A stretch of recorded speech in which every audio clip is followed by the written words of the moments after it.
Hey guys, welcome back to my channel. So for today's video, we are going to do another reading vlog.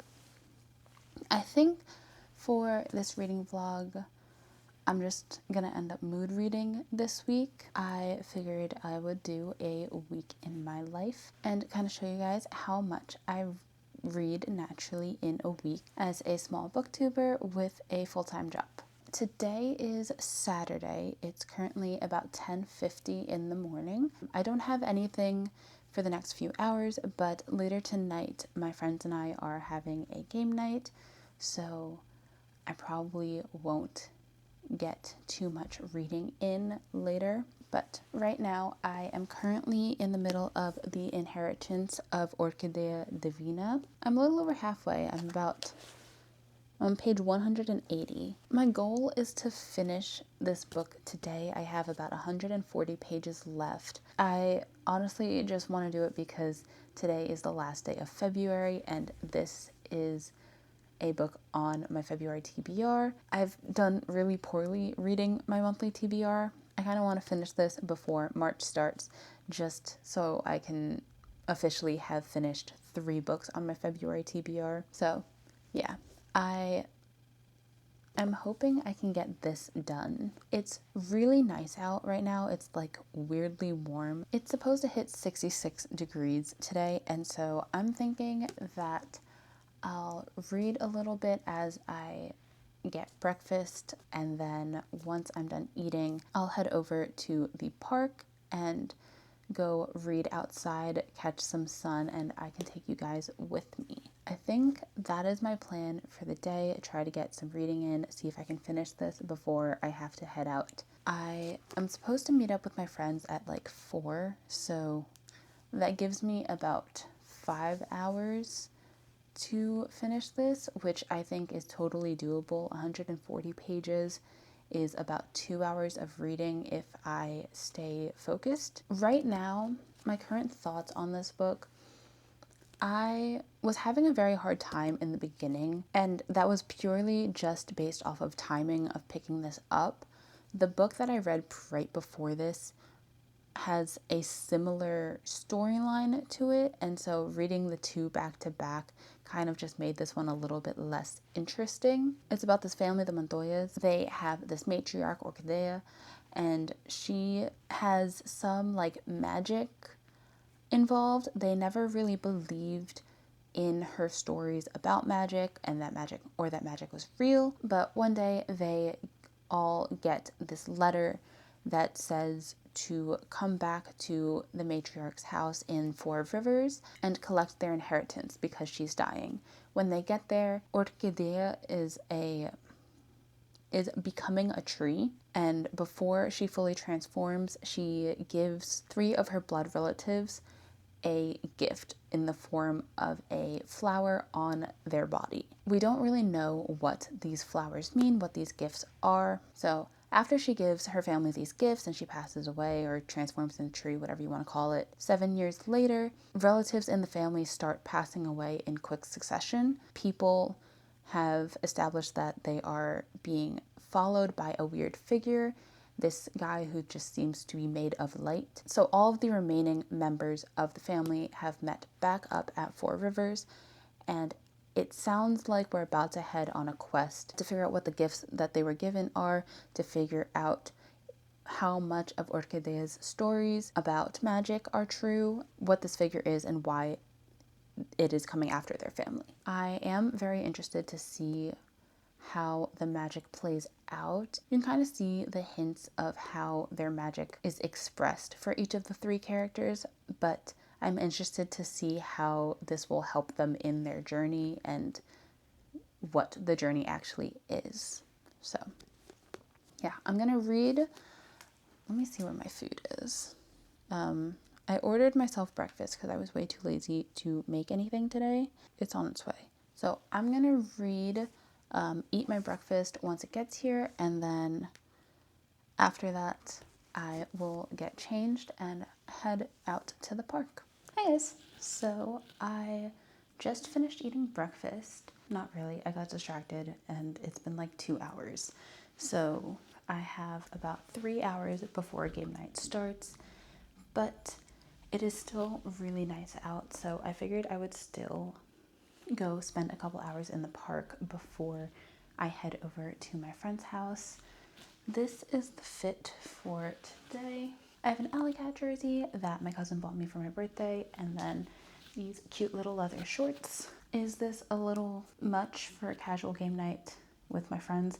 Probably, but I've kind of been stuck inside all week. I've been working from home for different reasons here and there, and this is the first time I really get to go out and just like get dressed. So this is kind of the vibe for today. I have my book. Even though I did get distracted, I read a little bit. I think I'm around page 200. I'm on page 193 right now. So about 120 pages left in this book. Still doable, but it is a little bit more of a time crunch now. So I'm gonna go pack up all of my games for game night, grab my blankets, and then head out.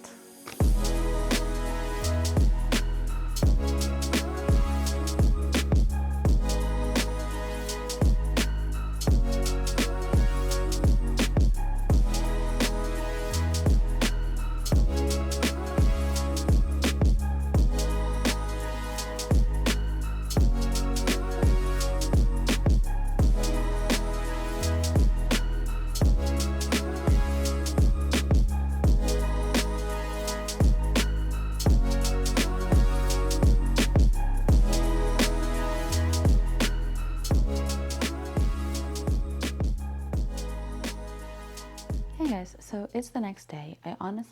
I ended up not really reading too much at the park yesterday. I think I read for about an hour, and then enjoyed the sunshine and the nice weather before I went over to my friend's house for our game night. And I didn't get back from game night until really early in the morning. I think it was like 2:30 when I finally left. So I didn't get to do any more reading yesterday. So my page count for Saturday was 80 pages in The Inheritance of Orquidea Divina. So it's Sunday now. It's 1:30. I had a very slow morning because I didn't really feel well. I had a headache when I woke up this morning. So I didn't really do much, but in the last hour or so, I finished The Inheritance of Orquidea Divina. And honestly, I don't really know what to think about this book. My thoughts on it are a little jumbled. I feel like this book has a lot of elements that on paper I should enjoy. It has very unique fantasy in here. There's a character in here that's called the Living Star, and all of his powers feel very unique. There are a lot of fantasy elements in here that should have been intriguing. This book also had a dual timeline, which I always really enjoy. It deals with family relationships, it deals with generational trauma. All of this feels like prose for this book, and yet I don't know if I could say that I really loved it or like enjoyed it. I had a good time reading it while I was reading it, but when I put the book down, I wasn't really thinking about the next time I was going to pick it up. I didn't feel a draw to pick the book up again. The main thing that was motivating me to keep going in this book was to be able to knock this off as another book for Herkied and for my February TBR. But the book itself wasn't really drawing me back in. I also feel like a lot of the elements that I mentioned of things that I would like in a book all felt very surface level in this. I think the only character that got some sort of depth was Orquidea. There was so much background and so much information about every single family member that you didn't really get a chance to feel connected to any of them. I wish that a lot of the magic got explained more and that it had a bigger focus in this book. I think that the plot line was a lot more interesting in the second half of the book in parts 3 and 4, and I wish that that part of the story had started earlier. I didn't dislike this book. I just also didn't love it. And I don't know if that is because of the timing of it. This is the second like family quest due to inheritance storylines that I've read. I read two of those types of books back to back unintentionally. So I was comparing it to the other Moctezuma girls, and then pretty much every single day that I was reading this book, I had a headache. So that didn't help this book. It's hard to know how much of this review is due to circumstances and how much of this review is a fault of the book itself. So I ended up rating this a 3.25 stars. From here, my partner and I are planning to do a Lego building and movie marathon date. I'm waiting for him to get back from the gym, and then we'll hop on a call. Probably do that for a few hours and then see where we go from there. I need to pick a new book to read. I feel like I should pick something off of my March TBR, but I feel like every book on my March TBR requires a bit of brain power because I have a historical fiction, a lit fic about grief, two fantasies, and then another lit fic, but lit fics tend to also require a lot of brain power, and I think right now I need something that is just a little bit brainless, like palate cleanser, fast paced, only for the vibes type book. I'm deciding between two books to pick up, either Evenings and Weekends from my March TBR, or I'll pick up One Golden Summer because that's one of the only romance books on my cart that will help towards Herkyed. I don't know. We'll see how I feel and what kind of mood I'm in later tonight, and I'll probably choose my book then.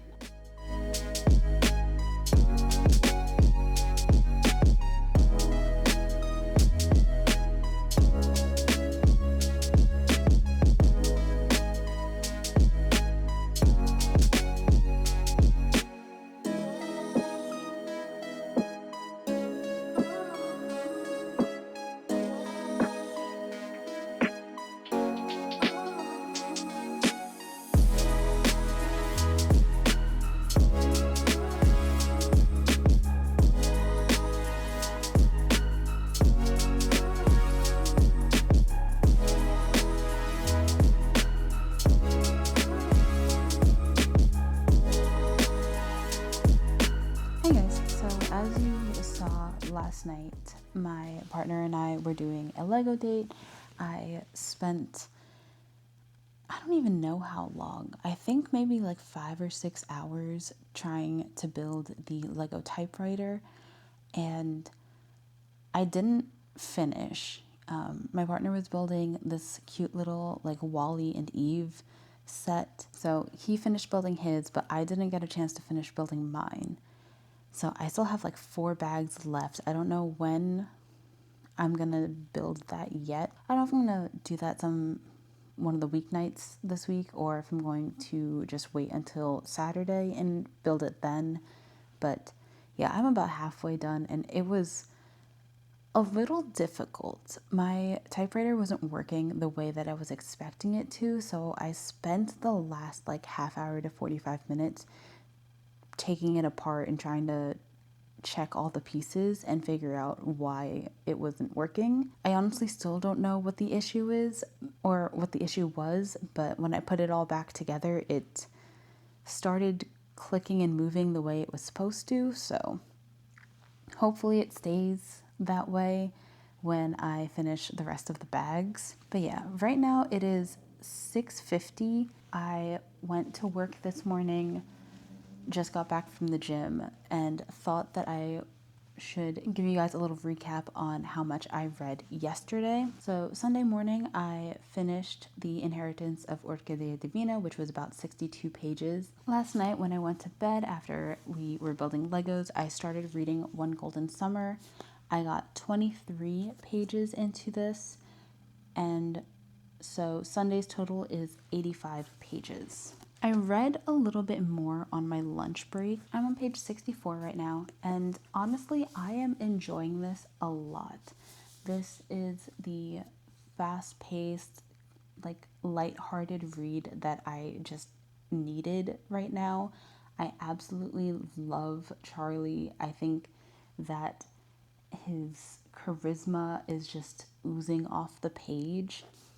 I think that Alice is a very relatable character so far. Alice's entire character is about how she hasn't fit in anywhere and how she spends a lot of her time wishing that she was part of that, like, ideal, almost film like experience. Like, how she would never be part of that, like, movie type experience, and how she wants to experience something like that. She wished she had that sort of like reckless and fun adolescence. And I think that's a very relatable thing for me. I wasn't a very social person growing up. I was honestly probably one of the most antisocial people anyone had ever met as a kid. I think now that I'm an adult, I've been working and prioritizing those bigger experiences and just having a lot more fun and being a lot more social and just interacting with people. And so Alice is very relatable in that sense. I do think that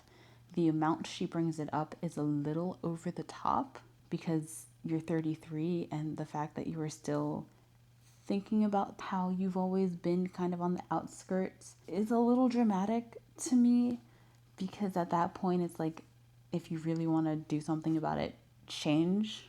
But I think that's what's going to happen in this book, is she's going to get that experience with Charlie. Charlie reminds me of a lot of the guys that I used to be friends with in high school and college. He's very charismatic. He likes to push her buttons. He doesn't take life too seriously, but even with all of that, he's still a very thoughtful person. I'm really enjoying Charlie as a character, and I am so excited to keep reading this.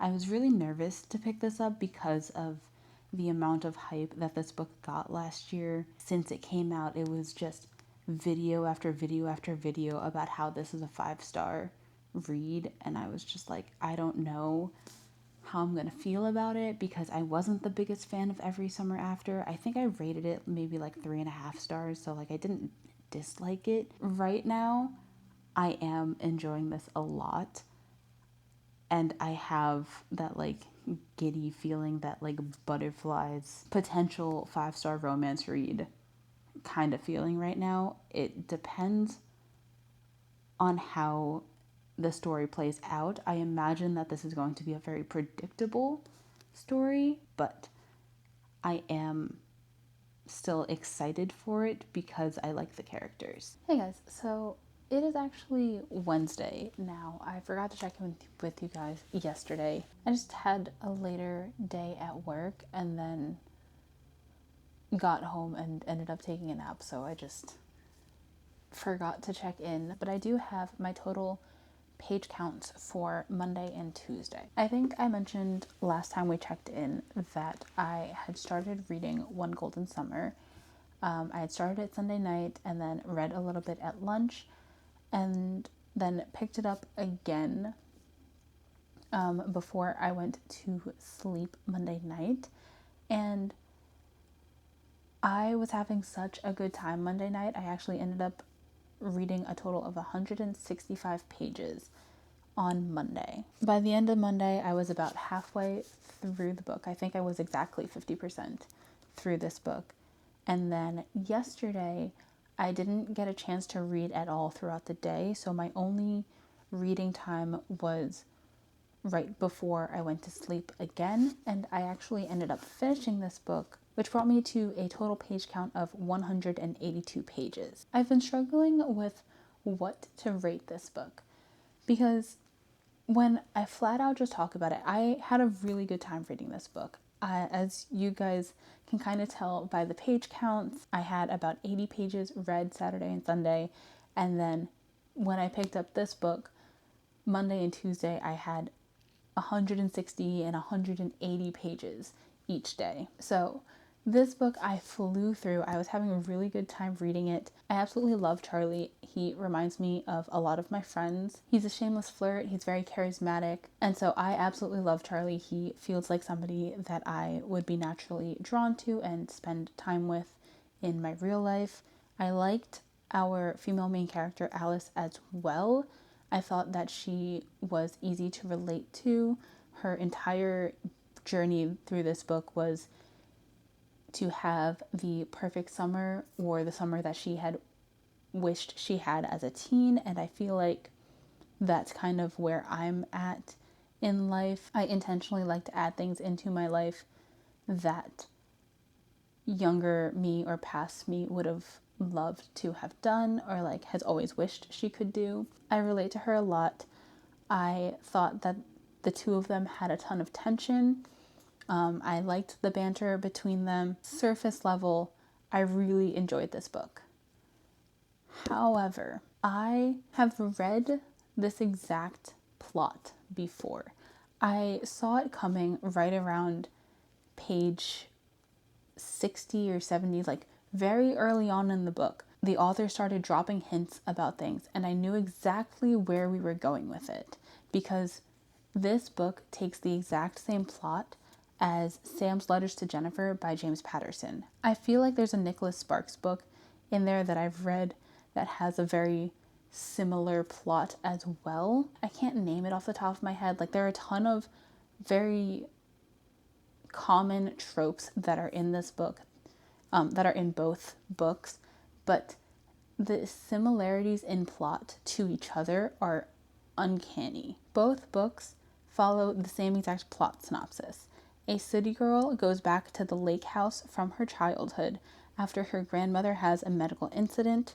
While she's there, she has a summer fling with a boy from her past who refuses to commit to her past the summer for the same reason. I don't want to say specifically what that reason is, just because if you haven't read either of them, it is a spoiler, but the reason that both guys were afraid of commitment is exactly the same. I think that I enjoyed this book a little bit more than Sam's Letters to Jennifer, just because I loved Charlie and I don't think I had as strong of an attachment to the characters in the James Patterson book. But the fact that it's a copy-paste plot from a book that was released in 2004 makes me not want to rate it that high. So I'm not really sure what to rate it. Aside from that whole thing, I had a little bit of nitpicking.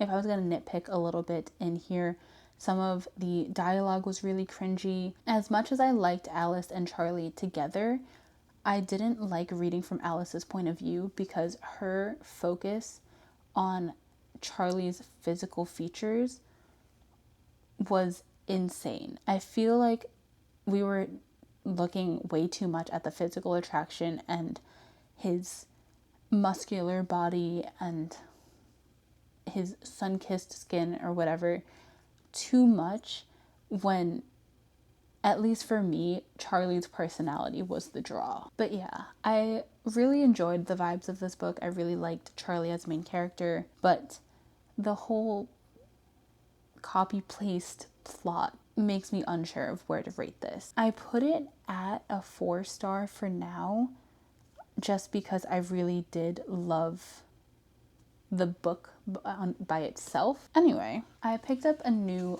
book. I just have the book cover here because the book is still in my work bag. But I picked up Under the Same Stars by Libba Bray. This is a historical fiction book that follows 3 different timelines. One in the 1940s, one in the 1980s, and then one in 2020. I'm not entirely sure what the plot of these timelines are yet.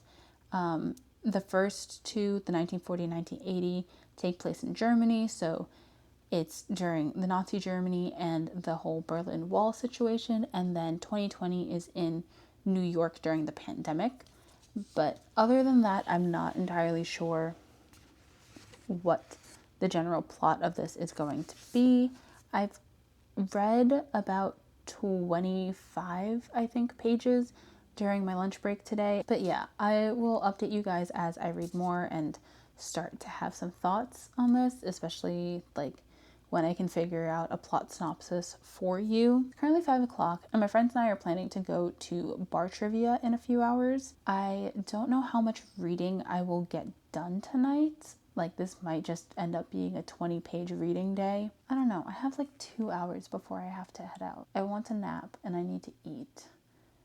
And maybe I'll squeeze in some reading in there, but we'll find out. Hey guys, it's now Friday. I forgot to check in yesterday, mainly because I've just been so drained this week. I don't know what it is, but I feel like I haven't been sleeping properly all week. And so I have gotten back from work just completely exhausted every single day. And I haven't really wanted to read. I've just wanted to kind of lay down, take a nap, and doom scroll the past couple days. So I do have page totals for Wednesday and Thursday. On Wednesday, I only read 24 pages of Under the Same Stars. And then Thursday, I did not do much better, and I read 26 pages of Under the Same Stars. It's now Friday at 4:40. I just got back from work, and I'm still reading Under the Same Stars. This is what the naked hardback looks like, and it's stunning. Like, this is the naked hardback. It's this gold foiled tree, and then the edges have the like tree ring on it. So it's really gorgeous. It's beautiful. Clearly, I am still reading this book. I made a little bit more of a dent in it at work today. I'm now on page 88. So I read another 30 pages about during lunch. I kind of still don't really know what the overarching plot of this is. Here's the jacket, the dust jacket, so you can actually see the title of it. We are following 3 different timelines, like I mentioned. In the oldest timeline, it's Germany in the 1940s, and there are 2 girls who are best friends, Sophie and Hannah. The first chapter that they're in, they are running through the woods. They get to this tree, and the chapter just ends. It's supposed to be like this magical tree that grants wishes or helps you find your true love if you write to it. But those 2 girls, Sophie and Hannah, as well as a third person, Oscar, is determined to have disappeared. Nobody knows what happened to them. In the second timeline, it's Germany in the 1980s. That timeline follows a girl named Jenny, who is an American who just moved to Germany. She is discovering what it's like in Berlin at this time with the whole Berlin Wall situation going on. She has this neighbor who asks her to deliver a letter that she is sending to the tree from the first timeline. Timeline number 3 is about these kids in 2020 in New York City in the midst of the pandemic. This one girl gets a box of heirlooms from her grandmother. There's a lot of tapes and letters in German that she doesn't understand that she got from her grandmother.